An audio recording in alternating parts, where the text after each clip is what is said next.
Guys, I had to feature this one. It is going to be the good old boy Salami again. That's right, a.k.a. Delhi Spammer 101. If you're not familiar with him, all he does is non-stop spams Delhi, and between that goes and plays some Apex Legends like a boss, but he's here in Age of Empires 4. I had to feature this, and let me explain why. His opponent, Divine DFP, and him have basically just had a BO5 in pub matchmaking.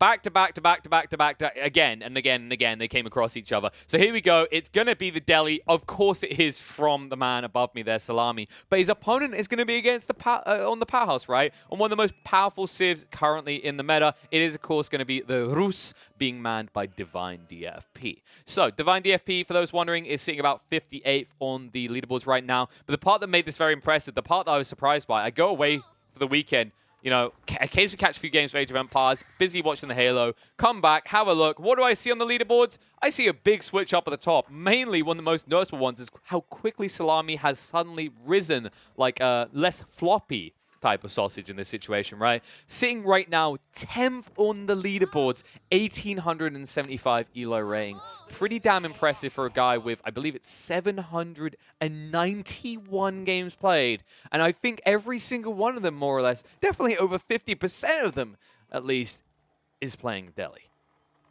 Let's see what he's got in store for us, because this is always an educational lesson. This is the first guy I saw utilizing Compound of the Defender regularly. This is the guy who's kind of like leaving the edge on a lot of these moves. I still have to lean towards 3DB for my first exposure to the fishing boat rush, but I wouldn't be surprised if Salami done it even sooner than that. But he isn't going to get a chance for any fishing boat shenanigans as Delhi. This is going to be on High View. High View, a map that I do think plays into the favor of like the raiding party civs a little bit better. I do usually favor Roos's odds in this matchup on this map, specifically because of the ability to spam scouts in conjunction with horse archers. It tends to give the edge in terms of vision. And I think quite often when you think about High View, if you're talking about an even game, the vision factor becomes the difference maker. These blind areas in the forest can actually make or break the game. One cool thing to think about here, by the way, is as soon as Salami does hit Castle Age, he'll also have the ability to pick up the relics because you have scholars. That's one of the interesting things is that Delhi, they don't get highlighted for this as much as other civs, but remember, they build in the scholars straight away. Their religious units are coming out at the beginning of the game, so they can be leveraged immediately upon reaching Castle to try and actually strike a deal with the gods and get yourself some relics for people to donate random golds to when they come to your temple. The catch is that I'm not sure if he's going to reach Castle Age before DFP does. Remember, DFP, he's playing on those Rus. Rus capable of pre-9-minute Castle Ages regularly without much effort. The way they play a stacked economy allows them to boom very quickly into some even pre-7 minutes I've maybe seen. I think that's usually on fishing maps, though. I think realistically you're looking at 7.5 to 8 minutes 45 is kind of your goal as a Rus player. Part of it depends on how much the bounty you get. And so far, bounty-wise, Divine trying to drag a few wolves away. Uh-oh. Salami's going to make him work for it, though. I think he's waiting for the moment he looks away, and oh no, he can't! In the animation cancel days, that would have worked. Not able to, though, so Divine does get his hands on that, up to 140. Remember the importance of these bounty systems. You're able to unlock your new tiers, as you can see in the bottom left there. As you do, you get access to quicker gathering rates for food from your villages, as well as generating gold more regularly from your hunting cabins. The hunting cabins, remember, that you can build around tree lines to make gold. For example, this one right now, with the level 1 bounty system, is making 21 gold per minute. That's a respectable quantity. Of course, we don't usually see many Rus players playing into these, mainly because of the fact that the current meta for Rus doesn't heavily utilize gold outside of teching up. It's about hitting that quick castle so that you can spam out the horse archers. And usually, past that point in the game, collecting the relics gives you enough surplus gold per minute from the income per minute of 100 gold per relic that you never actually need to put a single person on gold. You never actually have a concern for gold. I do expect that meta to change. I hope the reason it changes isn't for what I'm worried is coming, which is a nerf specifically to horse archers. I actually think that nerfing horse archers doesn't fix the problem with the game at its core right now, which is the ranged meta is a little bit dominant compared to a lot of melees. The one exception being horsemen, which of course did get nerfed because they were felt to be too powerful. But what I mean by that, by the way, is when you look at the game from a wider lens, when you actually break down compositions right now, if you think about the power of range and what that brings to the fight, in terms of not only archers, mobile archers, but also things like the mangonels, you can see that the game is heavily weighed towards like a 60-70 to 40-30 split, right? As in the majority shareholder that being in the archer or like the range unit composition, and then the rest just being your front line that's simply designed to hold back your opponents. And it's kind of crazy because I would like to see us move towards a more even number where melee feels a little bit more impactful. Maybe you can make specific counters even stronger. I think the problem right now is, of course, they had to buff the power of counters cavalry, but that actually, all that ended up doing with the crossbowmen is that brought crossbowmen more in line with the power of like archers and what mangonels are now at. And once again, just kind of double down that concept of like bow, arrow, or crossbow, bow, or giant rock flying through the sky better than sword, spear, and shield.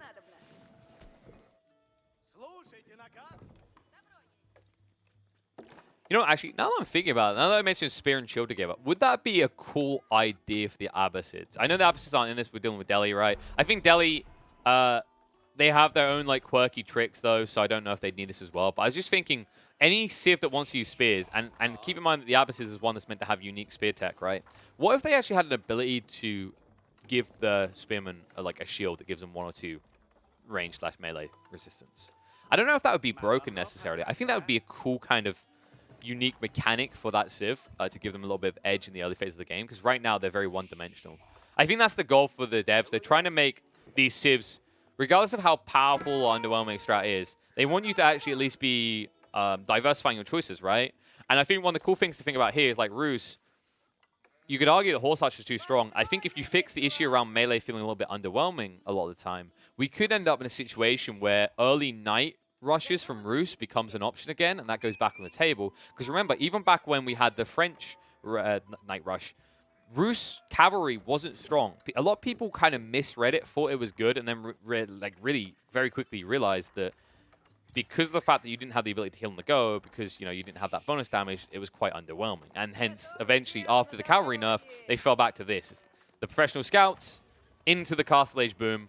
Compare this on the other side, by the way. How's it looking for Salami? Salami right now has started to build out the scouts, so he is trying to compete here.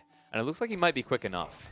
Remember, one of the things you can do as the Delhi to be a little bit more competitive is once you have the military efficiency research, you can bank scholars inside of these stables to make them work twice as quickly. And that gives you a 10-second production time. A 10-second production time that you're going to need against a player like the Roos, because remember, the Roos, they, from the start of the game, will start producing more scouts, courtesy of building a hunting cabin. And remember, the hunting cabin, it is the food drop-off point, but it is also capable of producing scouts.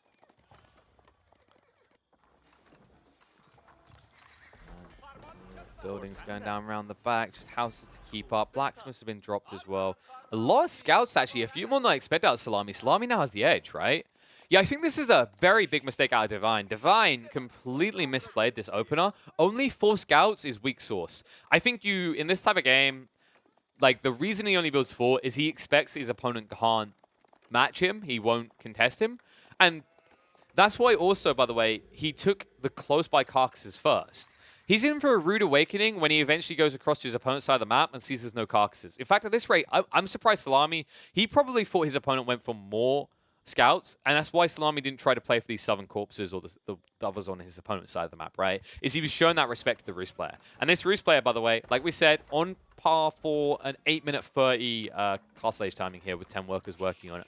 So not bad, kind of hits the mark. I am disappointed that he didn't add in more scouts, because remember, if you can get every corpse you get your hands on right, it's worthwhile. A scout costs 50. That's 300 surplus food you're getting for each of these, which is gathered very quickly. On top of that, afterwards, with the composition of horse archers, you want scouts as a cannon fodder on the front line. And more importantly, if you have additional scouts, you can keep an eye on what your opponent's doing. And I think that's one big mistake out of Divine DFP. He didn't bother to actually eyeball anything Salami's been doing for the last few minutes, right? So Salami has been left to his own devices, and his opponent has no clue what he's doing. That's the way that came out is like I'm flaming it. No, when I say he has no clue what he's doing, I mean he has no idea what's going on in Salami's place. In base, rather. Maybe I do mean he doesn't know what he's doing. We're going to find out in the next few minutes. It seems he at least knows what Roos players are meant to be doing.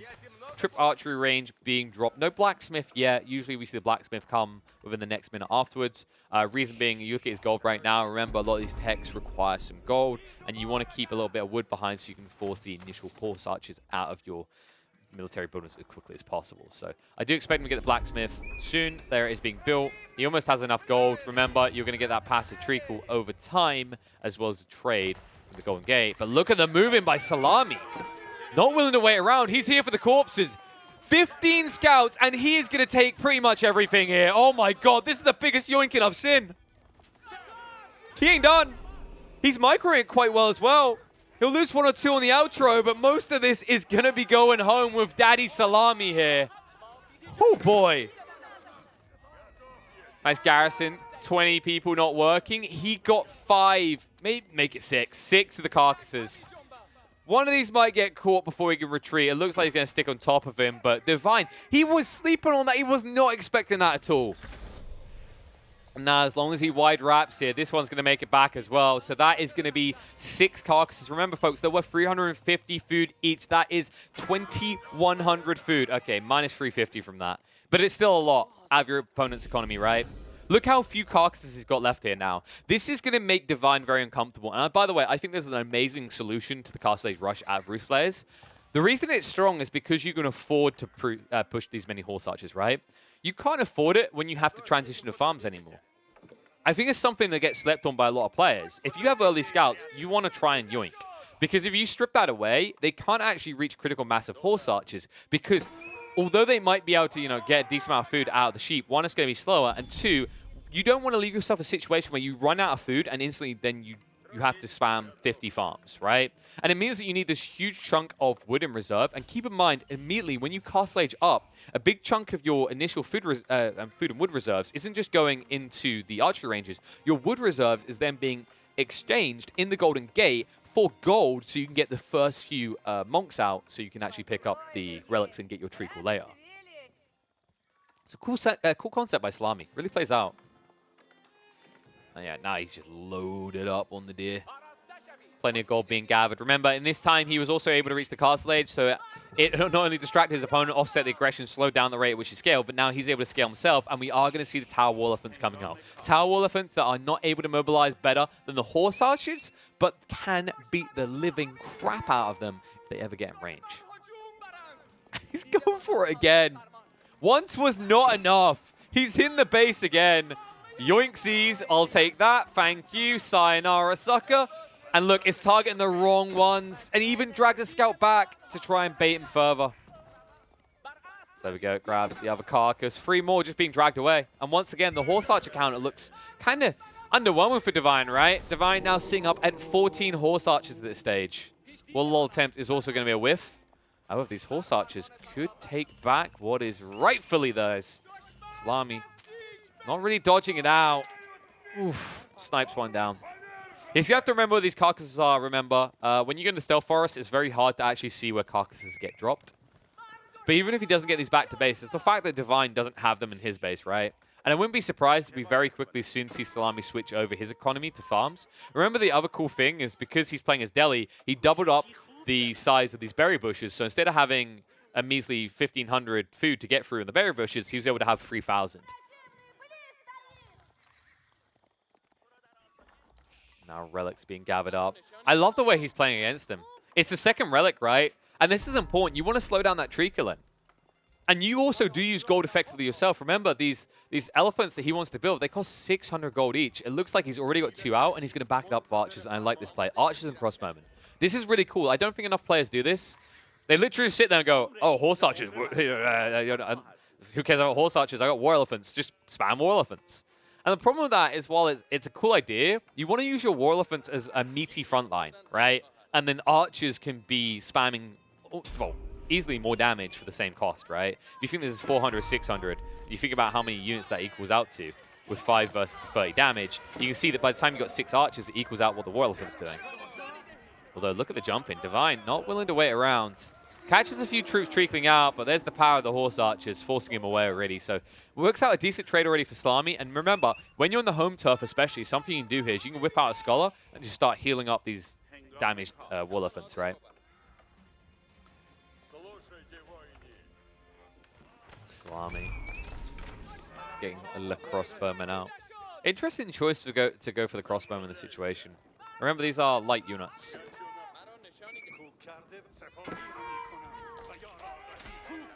Scouts bang them away, and as a result, snipes out 1 or 2 of the villagers. We'll back away, but a little bit of economy damage done. Salami 43 to Divine's 46 villager count now. Holding his ground with his troops. He gets baited to the back with the War Elephants, but remember, he's continuing to push out these Tower War Elephants, right? He's almost at the critical mass. You might start to see him move out towards the center of the base, the map soon, rather, right? When you get like 4 or 5 of these and you've got a small mobile army with them, it's going to be very hard for Divine to breach. The only concern Salami has is he's going to have to constantly look back at his base until he takes a win over the majority Horse Archer clump.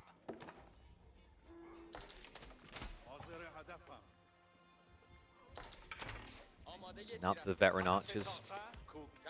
So a little bit more tanky, a little bit more damage.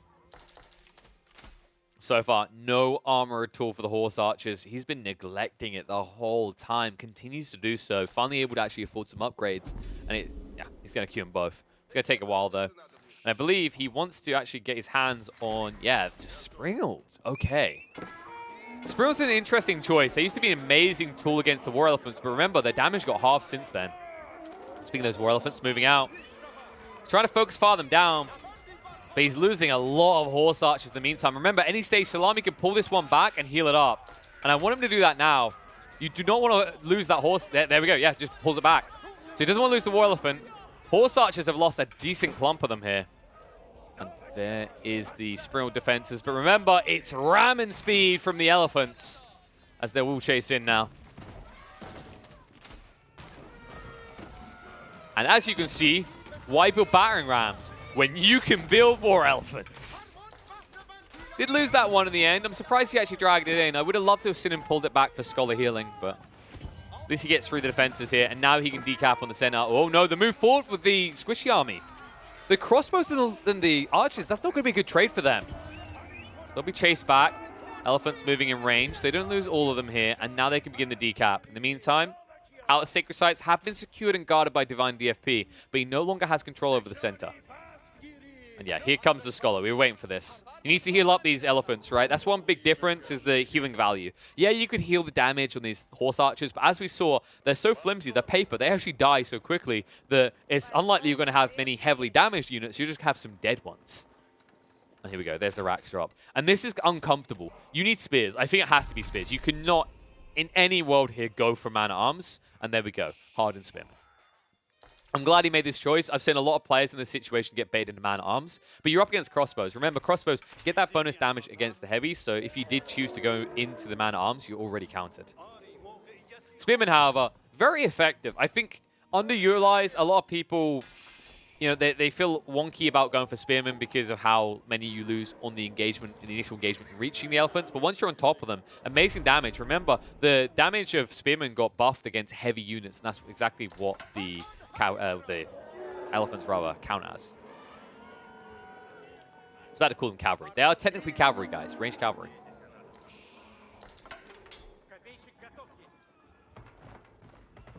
Oh, there we go. Compounder the Defender. Remember, we didn't even get a chance to talk about this. He did go in for it. It means he's able to build these walls with his troops on the front. And this is cool. It means he can station on this wall and take reduced damage and get additional range.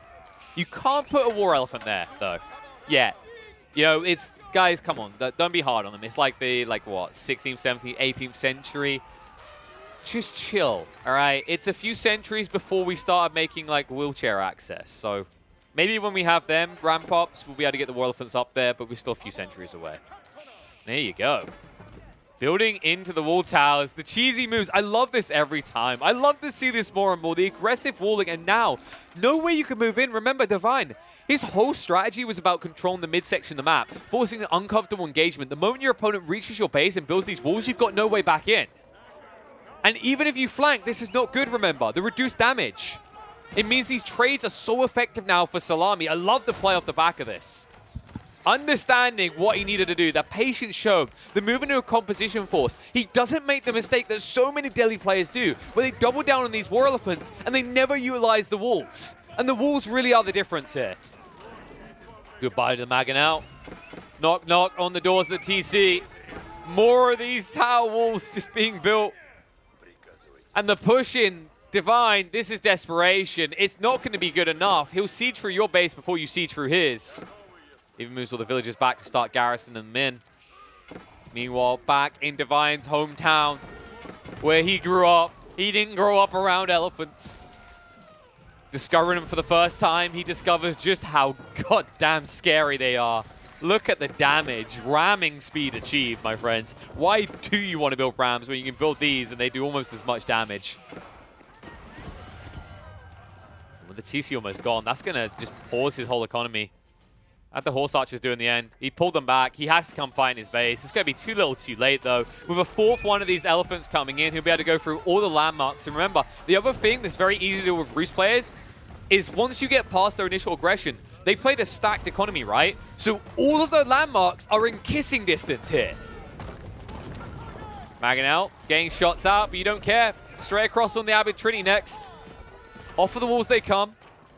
And that's going to be enough. He calls it GG. Nicely played by Salami. Composition army here.